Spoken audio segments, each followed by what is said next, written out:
Hello, everyone. My guest today is Darren Jer. He co-founded MarketFactory in 2008 with a vision of providing clean, fast code to the FX market and is currently CEO. Before founding MarketFactory, he led sales and operations in the financial services markets for over a decade.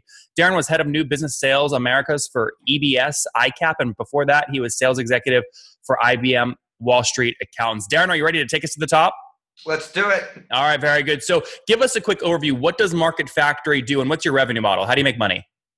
So every time you go on eBay or Amazon and you buy something from a seller in Europe or in Asia, right, there's a foreign exchange transaction, right? There's a currency being traded and that that risk is being held by a bank, right? So someone made you a rate, it's, 10 euros, 20 euros, whatever it is, it goes to a bank and those positions build up to hundreds of millions of dollars per day, per hour, billions, in fact. And at a certain point, these banks in the world, they need to trade it again with each other. They need to get rid of risk, right? So if U.S. banks are always long dollars, they basically if they have too much of one thing or the other, they have to trade it with European banks, Asian banks. If you trade stocks, there's probably three major exchanges: New York Stock Exchange, NASDAQ, and some others in the U.S. But if you trade currencies, it's a very global market, right? Mm-hmm. It's almost like Napster for trading, which is every single bank, every single exchange, even hedge funds across the world, they trade euros with dollars, with yen, with Swiss every second of the day. And there are no breaks, right? Basically, even when it's Christmas here, Asians are trading because it's a work day for them. It's a truly 24/7 market. So what we do is we provide an API technology that helps. Wait, Darren, sorry. You're saying like the stock market's 24/7 or the currency market is 24/7? Currency market's 24/7. So then why did you said earlier that these banks will actually build up these positions and that's risky over days or hours or weeks, but why would they be building up a position if it's instant? So they're basically trading with customers constantly, right? Via electronic. Basically, you can trade, like if you do a foreign exchange transaction with your bank, they'll do it on a weekend, they'll do it on a weekday, they'll do it whenever with you. And they carry the risk for that. So imagine if you do like a European transaction and something big happens in Europe and the price of euro drops. Well, they're holding that risk, right? Why though? That's what I'm trying to figure out. I thought they wouldn't convert that instantly. For you and I and for certain corporates, they don't convert it instantly. No, they basically hold on to it because in general, they're making us a rate at which they can earn money and basically afford. They're pricing in the risk, right, of all these countries into their price to you. So they're making money on that. You don't worry about the banks. They know what they're doing. I understand that. I'm trying to understand where you fit into this. So right. Where do you fit in? So imagine an extremely fragmented peer-to-peer market, and that's what global foreign exchange is, right? Until there is a world government, it's very difficult. It's a very lightly regulated market. There's no way to basically have a world police that says, hey, look, we're just going to have three major exchanges. Euros are traded on this, dollars on this, Swiss on this, right? Essentially, it's all peer-to-peer. And if it's peer-to-peer, that means in our age of Michael Lewis's Flash Boys, where trading is mostly done 60% by computers, right? The computers need to talk to each other. And they talk to each other using APIs. So what MarketFactory does is provide a single platform, a single API that connects all these different B2B institutions to one another to trade all these foreign currencies. And it's very much an institutional market. Minimum trade size is $1 million US, right? So we have a very mission critical place in the supply chain. And so just to be clear, these are APIs specific to managing this currency risk. It's not an API for any other kind of financial stuff. You're just focused on the currency risk. It's strictly focused on B2B currency trading. Okay, very good. Okay, I understand. Yep. And how do you make money on that? So we are very countercultural for our industry. Most of the technology providers or exchanges in our industry charge brokerage or commission, right? So a percentage of every trade or a fixed amount in every trade. We actually brought the SaaS model. We're probably the first ones to bring the SaaS model to foreign exchange. So we are strictly, MRR, ARR based. And so what does that look like? A bank can buy 1 million API calls per month for X amount of money per month, and it's kind of usage-based SaaS pricing? Close. We actually just charge it by functionality module.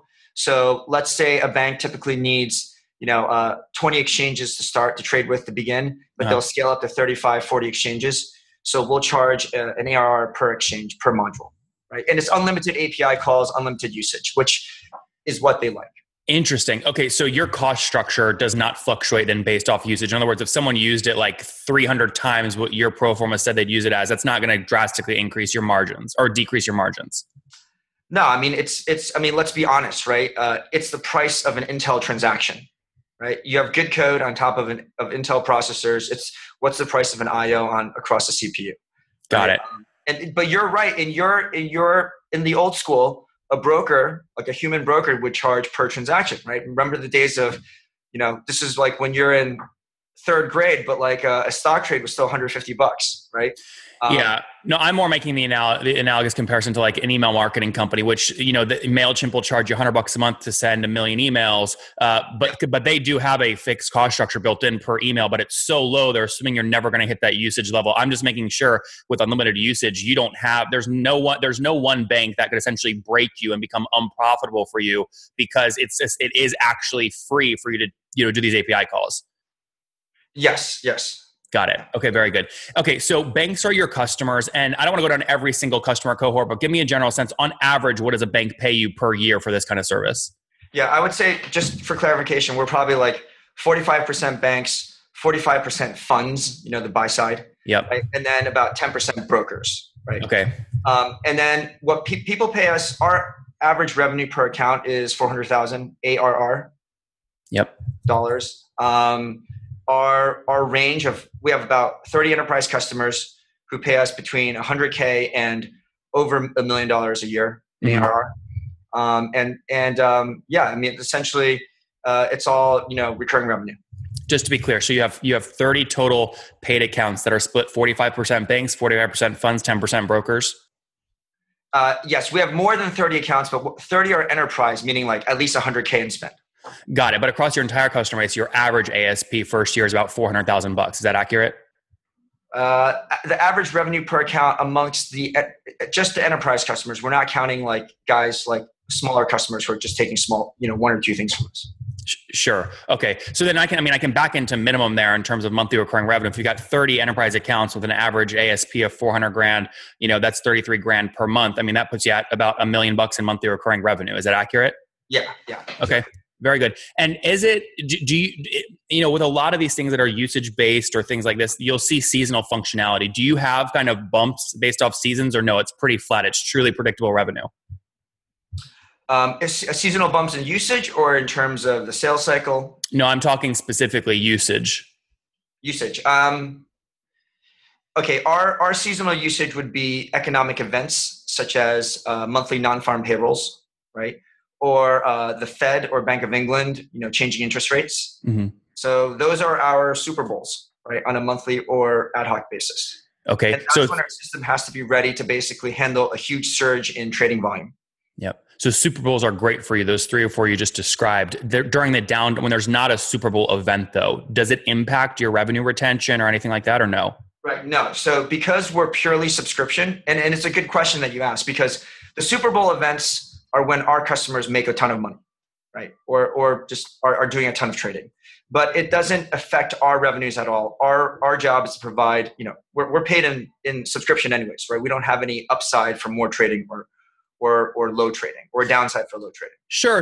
But I mean, there's a lot of people that are priced against something that's not the actual value utility metric. So I'm saying, let's say renewal is coming up next month and you're on the phone with one of your banks and they say, hey, listen, Darren, we've loved your product. It's been amazing. It's really helped us de-risk really these currency exchanges. However, we only really used it hardcore 3 times last year during these Super Bowls. We don't know if we can renew.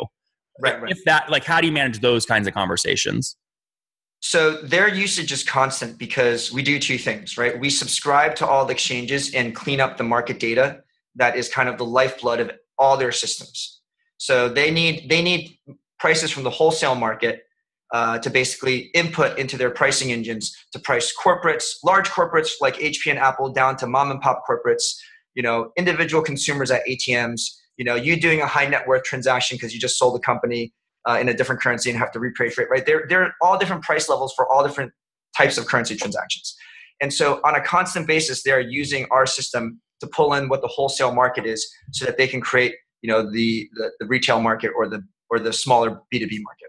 So when you look at it on an annual basis, maybe trailing 12 months, what would you say your net revenue retention is annually right now? Right. So these are the dynamics in financial services, in our part of financial services, which we enjoy, right? Which is these systems are deep verticals. You need a lot of subject matter expertise. There's high barriers to entry, but there's also incredible customer loyalty. So in general, net customer retention is between, so let's say 125% to 138%. And that's obviously on a revenue basis annually. That is taking like the cohort starting Jan 1, ending December 31, right? So not counting new customers that year, but basically if you take the same consistent cohort, they will spend, they'll do some cancellations, right? They'll do some. Yeah, you'll lose 10%, but you'll gain 35% in expansion. So Exactly. net it's 125. Yeah, net it's like 125 to 138. Yes, Got it. That's our experience so far. And what is driving your ability to drive 35% in expansion on those same accounts? What pricing axis are you driving that up by? So we're selling more modules, right? So Okay. Right now, let's say you need, if you want to trade on every single exchange in the FX universe, that's 120 modules, right? But most people trade on probably anywhere from 20 to 45. I see. And also some modules are like, you are a liquidity consumer where you go out and just trade and take prices. But then like Napster, after you accumulate a certain amount of expertise, you want to become an uploader, right? You want to upload your music. You want to give other people your prices. And that creates additional functionality and pricing. Yep. Talk to me real quick. Last few customer economics here. Onboarding, getting new customers. What's your fully weighted CAC? So our cost of customer acquisition is about 3 to 6 months for a buy side, a fund.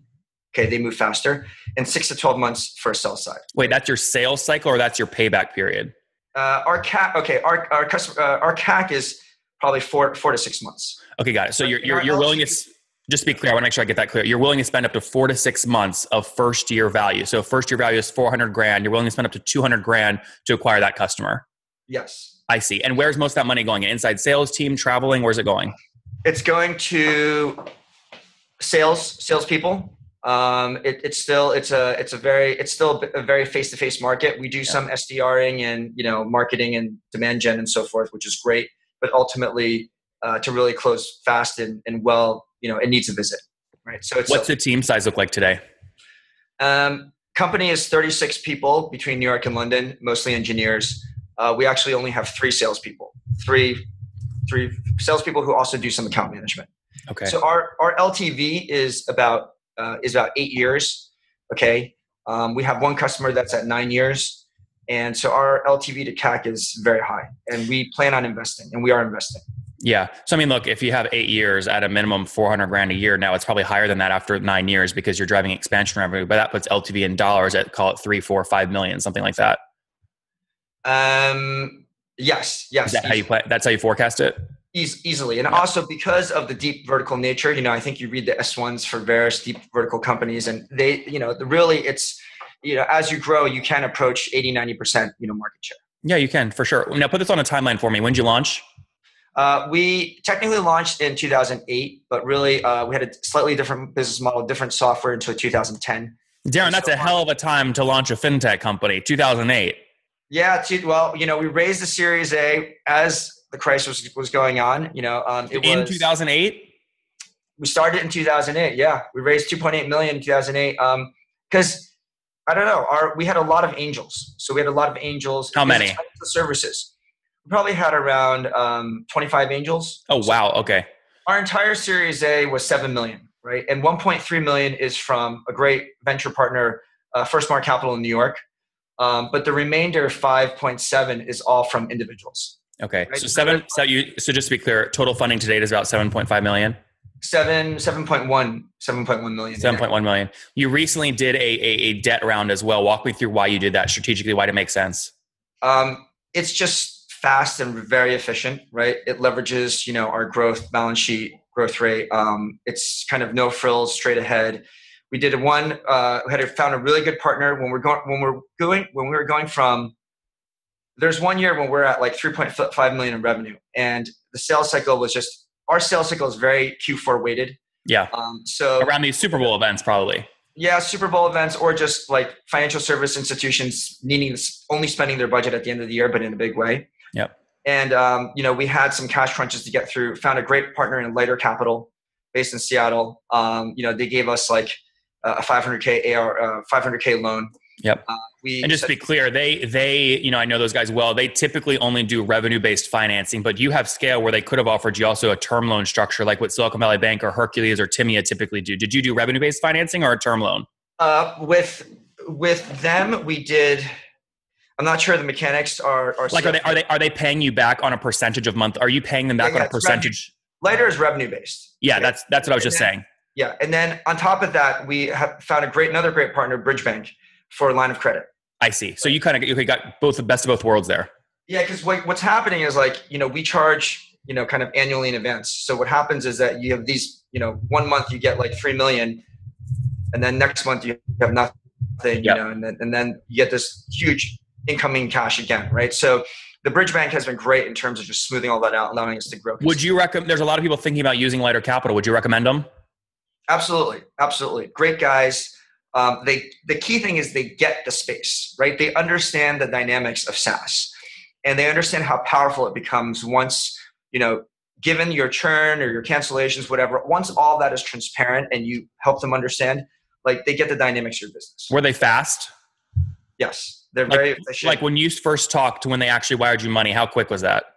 I think it was the first time we worked with a lender. So we had our materials pretty much set, but it took 6 weeks. Well, that's still pretty good. Pretty good, right? Yeah. I mean, and also I can't say it was all of them. It's probably we had to make sure, we had everything in the format that these folks look at. I mean, since then we do it much faster. Yeah. Right? But they could do it faster if we needed. Yeah. Last question here before we wrap up with the famous five. You said you're doing about $1 million per month today. Take me back a year so we can get growth rate. In August 2017, what'd you do? Yeah. So, we did about 30%. We did 30% growth in the last year. Okay, that's pretty good. So doing about $700,000 per month a year ago, something like that. Yeah, and I think this probably ties in with some of the the five, which we'll go into. But basically, it's scaling is hard. Scaling international business is hard. Even at 36 people, going on 45 in the next year minimum, it's hard. And also, we have a very tight SLA business. This is not the thing where you can just push things down a factory and an assembly line. We're kind of looking for people that they can answer, they can be the pre-sales engineer and the salesperson and the support person when they need to be, right? Yeah. Just because trading is so fast, if something breaks, we have to be on it, all over it. And then that's why clients keep on re-upping and paying us more and more. Yep. So it's basically, we're investing in the last couple of years. So intentionally, are not taking on as many new projects, but the whole goal is to basically go slow so we can go fast. Cash flow negative right now or close to profitability? No, we're pretty much EBITDA break even. So, may have pretty good. 50 grand, 200 grand plus, maybe 600K minus depending on the last couple of years. Yeah. Good. All right, let's wrap up. Famous five, quick answers. Number one, what's your favorite business book? The Advantage by Pat Lencioni. It's not fluffy. It's technical. Highly recommend it. Number two, is there a CEO you're following or studying? I am cheering and praying for Elon Musk. Elon, you can do it. Use your team. Change the way, change your assumptions. Number three, what's your favorite online tool for building your business? I like this. We use the same things as everyone else. We use HubSpot. We use LinkedIn. It's great stuff. But the day-to-day thing that keeps me sane is this thing called Boomerang, where it bounces back your email to you after 2 days, or it's great for helping with follow-up. Number four, how many hours of sleep do you get every night? 6 to 7 on the weekdays. Hopefully, 8+ on the weekends. And what's your situation? Married, single, kiddos? Single, working on marriage. Working? Are you engaged? No. Okay, good. I'm dating. Yeah. Good stuff. Gotta work in the personal life as a huge priority. So nice. And how old are you, Darren?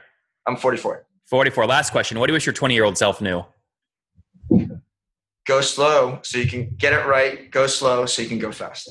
Guys, there you have it. MarketFactory, founded in 2008. Think of it like APIs for banks, fund managers, and brokers to help them decrease their currency risk. They're currently working with about 30 clients, doing about $12 million in ARR, about $1 million a month. That's up 30% year over year, going back 12 months from today.